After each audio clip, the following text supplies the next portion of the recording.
Sir, എന്റെ പേര് ഫിദ ഫാത്തിമ സിയാം. ഞാൻ +2 ജേർണലിസം വിദ്യാർത്ഥിയാണ്. തൂണേരി ബ്ലോക്ക് പഞ്ചായത്തിൽ എന്തായാലും ഏതെങ്കിലും ഒരാൾ പ്രസിഡന്റ് ആവും അറിയാം ഞങ്ങൾക്ക് എല്ലാവർക്കും. അഥവാ നിങ്ങളായാല് നാദാപുരം താലൂക്ക് ആശുപത്രിക്ക് എന്ത് വികസന കൊടുക്കുന്നത്? ഇത് പറയാൻ കാരണം എന്ന് വെച്ചാല് ഇപ്പൊ പ്രതീഷ് സാറ് പറഞ്ഞ് ആടെ ഭയങ്കര ചികിത്സയെല്ലാം കിട്ടുന്നുണ്ട്. ഞാൻ പോയിട്ട് എനക്കൊരു ചികിത്സ കിട്ടിക്കില്ല അവിടെ.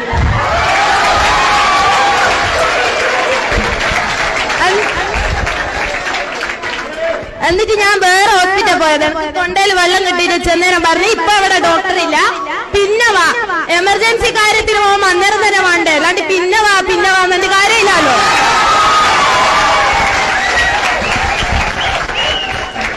അതേപോലെ പണ്ട് കാലത്ത് അവിടെ ലേബർ റൂം ഉണ്ടായിരുന്നു, പ്രസവത്തിന്റെ ഗൈനക്കോളജിസ്റ്റ് ഡോക്ടർ ഉണ്ടായിരുന്നു.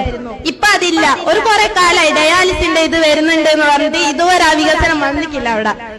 ജനങ്ങൾ ഏറ്റവും കൂടുതൽ ആശ്രയിക്കുന്ന ഒരു ഹോസ്പിറ്റൽ അത്. പക്ഷെ ഇപ്പൊ അതിന് വേണ്ട മരുന്നുകളില്ല, ഒന്നുമില്ല, അവിടെ ചികിത്സ കിട്ടുന്നില്ല. ജനങ്ങള് നിരാശയോടെ ആയിരുന്നു തിരിച്ചു മടങ്ങുന്നത്.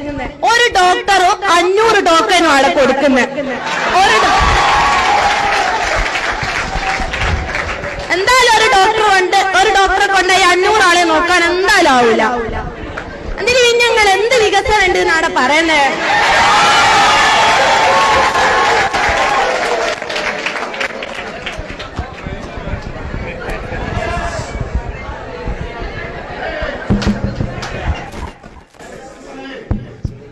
മോളെ 36 ഡോക്ടർമാർ രോഗികളെ പരിശോധിക്കുന്ന ആശുപത്രിയാണ് ഇപ്പോഴും നാദാപുരം ഗവൺമെന്റ് ആശുപത്രി. തന്നെ മോൾ ഏത് സമയത്താ പോയത്? 36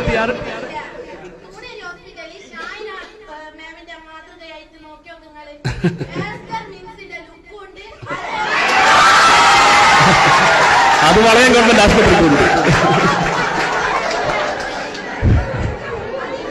അവിടെ കിടപ്പ് ചികിത്സ ഉണ്ട്. അല്ല നാദാപുരം ഗവൺമെന്റ് ആശുപത്രിയിൽ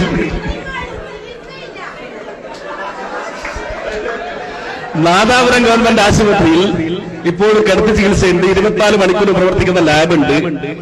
മൈനർ ഓപ്പറേഷൻ അവിടുന്ന് ചെയ്യുന്നുണ്ട്. കാര്യങ്ങളെല്ലാം നടക്കുന്നുണ്ട്. പക്ഷേ ഇനിയും ആശുപത്രി മെച്ചപ്പെടേണ്ടതുണ്ട്. ഡയാലിസ് സെന്റർ വരുന്നു എന്ന് പറഞ്ഞല്ല. ഡയാലിസ് സെന്ററിന്റെ കെട്ടിടത്തിന്റെ പണി പൂർത്തിയായി. ഇനി ഇലക്ട്രിഫിക്കേഷന്റെ കാര്യങ്ങൾ കൂടി പൂർത്തിയായി കഴിഞ്ഞാൽ തീർച്ചയായും അടുത്ത മാസം തന്നെ ഡയാലിസ് സെന്റർ നമ്മുടെ നാദാപുരം ഗവൺമെന്റ് ആശുപത്രിയിൽ തുടങ്ങാൻ വേണ്ടി സാധിക്കും. അതാണ് യാഥാർത്ഥ്യം.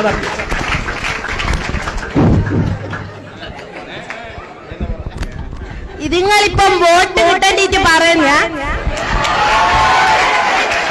അല്ല. പൊതുവെ ഈ പാർട്ടിക്കാരെന്ന് വെച്ചാല് 5 വർഷം മുമ്പ് പറയൂ LDF വരും എല്ലാം ശരിയാവും, LDFന് വോട്ട് ചെയ്യാ, UDFന് വോട്ട് ചെയ്യാൻ വരും, ഞങ്ങൾ റോഡ് ഉണ്ടാക്കും, ഹോസ്പിറ്റൽ അതാക്കും, സ്കൂൾ വിദ്യാഭ്യാസം കൂട്ടുമെന്ന് പറയൂ. ഇതൊന്നും കണ്ടിക്കില്ല.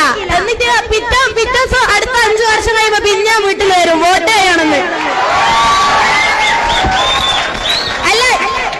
ഇവിടുത്തെ സ്കൂൾ റോഡ് തന്നെ ഞാൻ കണ്ടിട്ടാ പറയുന്നത്. ഇവിടുത്തെ സ്കൂൾ റോഡില് ഇവിടെ താറ ഏതൊക്കെ അങ്ങോട്ട് കുറച്ച് കൊണ്ടുണ്ട്, ഒന്ന് നടന്നാ മതി. ആടെ താറ ചെയ്യാണ്ട് താറ് എടുത്തങ്ങ് പോയിക്കേ.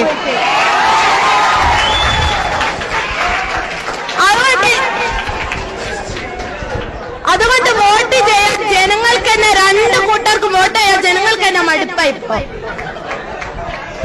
ഇതേ ഈ കുട്ടി അവസാനം പറഞ്ഞ എന്ന കാര്യത്തിന് ഒരു മറുപടി ഞാൻ പറയുന്നു. 2 പഞ്ചായത്തുകൾ യോജിക്കുന്ന ഒരു അതിർത്തി സ്ഥലമാകുമ്പോ അത് ബ്ലോക്ക് പഞ്ചായത്താണ് ചെയ്യേണ്ടത്. അവരെ ചെയ്തില്ല, എന്താ ചെയ്യാ? പിന്നെ ഇദ്ദേഹം പ്രതീക്ഷ പറഞ്ഞൊരു കാര്യം എന്താണെന്നറിയോ? അവിടെ പിന്നെ എക്സ്റേ ഉണ്ട്, അവിടെ പിന്നെ ലാബ് ഉണ്ട്, എല്ലാത്തിനും പൈസ കൊടുക്കണോ? ഗവൺമെന്റ് ആശുപത്രി പൈസ കൊടുത്തിട്ട് ലാബ് പോയിട്ട് പരിശോധിക്കണം? പ്രൈവറ്റും ചെയ്തൂടെ? അതാണ് ആ ഗവൺമെന്റ് ആശുപത്രിന്റെ സ്ഥിതി. ഈ കുട്ടി പറഞ്ഞ ശരിയാണ്. എന്ത് കിടത്തി ചികിത്സ നിങ്ങൾ ചെന്നോക്ക്, കിടത്തി ചികിത്സ ഉണ്ട്, തീർത്ത് ബെഡ് കാലിയാ. ഇതുവരെ കിടന്ന് ഇവരെ കിടത്ത കാട്ടെ ബെഡ് കാലിയാ.